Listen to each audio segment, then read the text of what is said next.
अस्सलाम वालेकुम dear students, मैं हूं एहतिशाम इदरीस। आज का जो हमारा टॉपिक है वो है अनसर्टेनिटी। अनसर्टेनिटी क्या होती है? जब भी फिज़िकल क्वांटिटीज़ को मेजर करते हैं किसी इंस्ट्रूमेंट से तो उन इंस्ट्रूमेंट्स के अंदर कुछ ना कुछ सिस्टमेटिक एरर मौजूद होता है, जिसकी वजह से वो रिजल्ट्स एक्यूरेट और रिलायबल नहीं दे पाते और जो हमारे रिजल्ट्स होते हैं वो इम्प्रिसाइज होते हैं और इम्प्रिसाइज होने की वजह से हम कहते हैं कि हमारे रिजल्ट्स में अनसर्टेनिटी मौजूद है। अब इसको किस तरीके से लिखा जाता है, इस प्रॉब्लम को देखिए। हमने इस पेंसिल की लेंथ को मेजर किया जो 4.6 और 7 के दरमियान में आ रही थी। हमने कहा ये 4.6 तो है, लेकिन पॉइंट से जो आपके पास 0.1 सेंटीमीटर से जो कम लेंथ है, इसको हमारा स्केल एक्यूरेटली मेजर नहीं करके दे पाता, तो हम कहते हैं इसके अंदर 0.1 सेंटीमीटर की अनसर्टेनिटी मौजूद है। जैसे देखिए ये 4.5 था और ये 6। अब ये वैल्यू इधर दरमियान में आ रही है, यानी इसको ये एक्यूरेटली मेजर करके नहीं दे पाता, तो हम कहेंगे ये इसकी अनसर्टेनिटी है, यानी 10th वैल्यू तक अनसर्टेनिटी है। और अगर आप चाहते हो कि ये 10th वैल्यू जो है वो 100th वैल्यू तक अनसर्टेनिटी हो, तो हम उसके लिए वर्नियर कैलिपर पर अपने जो आपके पास मेजरिंग जो भी चीज़ होती है उसको हम वर्नियर कैलिपर पर ले जाते हैं उस फिजिकल क्वांटिटीज़ को, लेंथ को मेजर करने के लिए। इसी तरीके से एक एग्जांपल और देखते हैं कि हमने ये वॉल्यूम मेजर करना था। हमने बीकर लिया, उसके अंदर पानी को डाला जो हमें 10 यूनिट के फ़र्क से वाटर को ml में प्रोवाइड कर रहा था। अब देखें ये आपके पास 39 ml लिखा, ये एक्यूरेट नहीं है तो मैंने इसको 39 लिखा। अगर ये एक्यूरेट होता तो मैं इसको लिखता 39.0 ml। जैसे हमने जब इसको ग्रेजुएटेड सिलेंडर से मेजर किया तो ये 1 ml का यूनिट से हमें वैल्यू प्रोवाइड कर रहा था, तो हमने देखा 39 तो एक्यूरेट है। तो आपके पास अगला जो 0.1 ml के फर्क से आपके पास जो है मेजर कर रहा था, तो ये 39.1 आ गया। अब ये डाउटफुल है, हमें और मजीद एक्यूरेट जो है वो 100 वैल्यू तक हमें जो है क्या करना था, इसको मेजर करना था। तो हमने ब्यूरिड ले लिया जो हमें 100th वैल्यू तक आपके पास एक्यूरेटली मेजर करके दे रहा था। इसी तरीके से आपने वेट को मेजर किया। अब मैं आपसे कहता हूँ आप 1 ग्राम वेट को मेजर करके लेकर आएँ और आप इसको लिख के बताएं, तो आप लिखते हैं 1 ग्राम, जो कि बिल्कुल गलत है।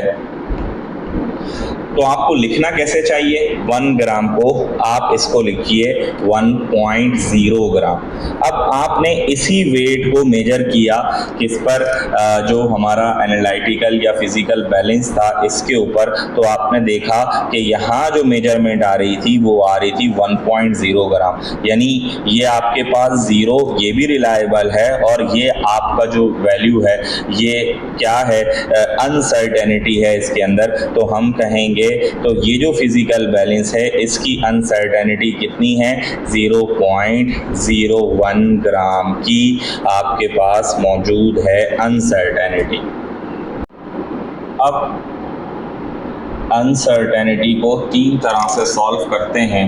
फर्स्ट कहलाती है एब्सोल्यूट, सेकंड कहलाती है फ्रैक्शनल और थर्ड कहलाती है percent relative uncertainty. Absolute uncertainty क्या है? जैसे हमने ये वेट मेजर किया और इसका हमारे पास एनालिटिकल बैलेंस जो वेट दे रहा था वो दे रहा था, या डिजिटल बैलेंस 2.39 ग्राम। अब हमें पता है कि हर एक इंस्ट्रूमेंट के ऊपर उसका लीज काउंट लिखा हुआ होता है और वही उसका जो है हम कहते हैं सिस्टमेटिक एरर वैल्यू होती है। जो उसकी लीज काउंट वैल्यू है उससे कम वैल्यू की अगर कोई मेजरमेंट होगी तो उसको वो मेजर नहीं कर सकता। तो ये आपके पास कितना जो इसका एरर है वो कितना मौजूद होता है, जो अनसर्टेनिटी है 0.01 ग्राम, और इस वैल्यू को इसकी मेजरमेंट के साथ लिखेंगे तो ये एब्सोल्यूट अनसर्टेनिटी कहलाती है। यानी ये जो आंसर है वो कितने के दरमियान में होगा?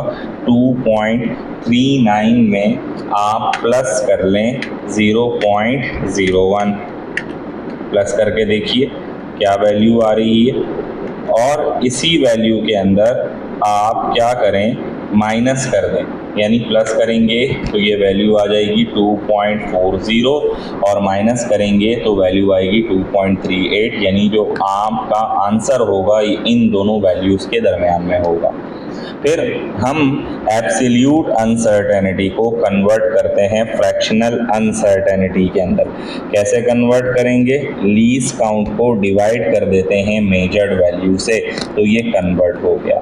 फिर हम क्या करते हैं? फ्रैक्शनल अनसर्टेनिटी को कन्वर्ट करते हैं परसेंट रिलेटिव अनसर्टेनिटी में, और वो कैसे कन्वर्ट करेंगे?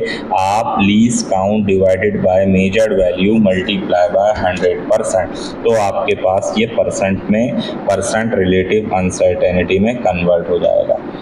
मैंने फिर यहाँ फॉर्मूला भी लिखा। फिर आप दोबारा से कन्वर्ट करना चाहते हैं परसेंट रिलेटिव अनसर्टेनिटी में, तो कैसे कन्वर्ट करेंगे? Absolute multiply by least count, जो परसेंट रिलेटिव अनसर्टेनिटी है इसको डिवाइड कर देंगे 100% से, तो आपके पास जो एब्सोल्यूट वैल्यू होगी वो आपके पास दोबारा से आ जाएगी अनसर्टेनिटी की।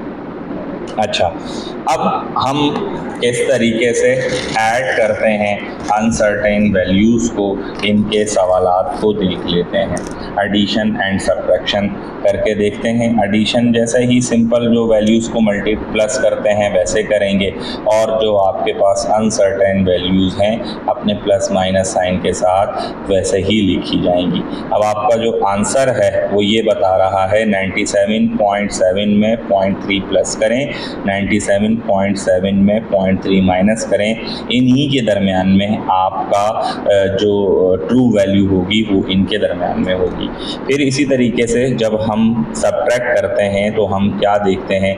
वैल्यूज़ को जो आपके पास जो मेजर्ड वैल्यूज़ होंगी वो तो माइनस होंगी, जैसे ये इससे माइनस हो रही है, आंसर आ रहा है 11.4, लेकिन जो हमारे पास अनसर्टेनिटी वैल्यूज़ हैं ये ऐड होंगी, ठीक है। तो ऐड होकर इसकी वैल्यू क्या आ गई? 0.5, ठीक है। अब हम बात कर लेते हैं मल्टीप्लाइकेशन और डिवीज़न की। Multiplication and division by uncertainty कैसे करेंगे? जैसे एक सवाल है जिसमें हमें लेंथ और विड्थ मालूम करनी, विड्थ दी हुई है और एरिया मालूम करना है। आपने इस वैल्यू को इस वैल्यू के अंदर मल्टीप्लाई करवा दिया, दोनों को मल्टीप्लाई किया, ठीक है। देखें ये आंसर आ गया इसका 208.74, लेकिन हमें अब इस वैल्यू को इससे मल्टीप्लाई करना था, फिर इसको इससे, फिर इसको इससे, लेकिन हमने यहाँ ये काम नहीं किया। जो अनसर्टेनिटी थी इसको हमने परसेंट रिलेटिव अनसर्टेनिटी में कन्वर्ट किया ताकि हमारे पास रिजल्ट्स एक्यूरेट आए। कैसे कन्वर्ट किया? जो आपके पास लीस्ट काउंट उसको मेजर्ड वैल्यू से डिवाइड किया और मल्टीप्लाई कर दिया 100% से, ये परसेंट आ गई 0.938%। फिर आपने कन्वर्ट किया किसको? 0.10, इसको डिवाइड कर दिया 9.80 से, और 100% इसको भी परसेंट में कन्वर्ट किया। अब ये दोनों वैल्यूज़ जो परसेंट वाली थी कौन कौन सी? 1021 और 9.38, इन दोनों को प्लस किया तो परसेंट में हमारे पास वैल्यूज़ आ गई। Centimetre multiply by centimetre, centimetre square हो गया। अब ये जो परसेंट था इस परसेंट को दोबारा से आपने किस में कन्वर्ट कर दिया? एब्सोल्यूट अनसर्टेन वैल्यू में। कैसे कन्वर्ट किया? जो आपका आंसर था, ठीक है, measured value multiply by least count जो परसेंट में था इसको डिवाइड कर दिया 100% से, और ये लीस्ट काउंट परसेंट, और आपके पास ये वैल्यू आ गई। अब इनको आपने क्या करना है? लीस्ट सिग्निफिकेंट फिगर तक सॉल्व करना है जो आपके आंसर में है, आपके सवाल में है। सवाल में कितने थे? 3 सिग्निफिकेंट फिगर, तो आपने इसको भी राउंड ऑफ करके 3 सिग्निफिकेंट फिगर बनाया। और आपके पास यहाँ पर कितने थे? 1 सिग्निफिकेंट फिगर, तो आपके पास जो अनसर्टेन वैल्यू थी उसको भी सॉल्व करके आपने 1 सिग्निफिकेंट फिगर बनाया। एक क्वेश्चन दे रहा हूँ, इसको आप सॉल्व कर दीजिएगा। डिस्टेंस और टाइम दिया हुआ है, इसमें भी आप डिवाइड करेंगे तो आपके पास अनसर्टेन वैल्यूज प्लस होंगी। स्पीड निकालिएगा। आपको ये जो सवाल में राउंड ऑफ करते हैं, ये मैंने लास्ट क्लास में आपको सिग्निफिकेंट फिगर समझाए थे, थोड़ा सा इनका रिव्यू देख लीजिए ताकि आपको याद आ जाए। सिग्निफिकेंट फिगर्स मैंने बताए थे जो रिलायबल और एक्यूरेट डिजिट्स होते हैं मेजरमेंट्स के अंदर, और डिजिट्स उनके लास्ट डिजिट्स अनसर्टेन हो, और उनके रूल्स भी पढ़ाए थे, जैसे जो है 1 से लेकर 9 तक जो है डिजिट्स क्या कहलाते हैं, ठीक है। नॉन सिग्निफिकेंट फिगर्स 0 दरमियान में हो तो क्या कहलाता है ये सिग्निफिकेंट। 0 दरमियान में हो, 1 से नंबर बड़ा हो और पॉइंट बीच में मौजूद हो तो भी सिग्निफिकेंट फिगर। 0 के दरमियान, नंबर्स के दरमियान में पॉइंट मौजूद ना हो और 0 मौजूद हो तो ये वाले 0 नॉन सिग्निफिकेंट फिगर हैं। नंबर 1 से छोटा हो और 0 कहाँ पर हो, जो है वो लेफ्ट साइड पर हो, तो हम कहते हैं कि ये आपके पास क्या है, नॉन सिग्निफिकेंट फिगर्स हैं।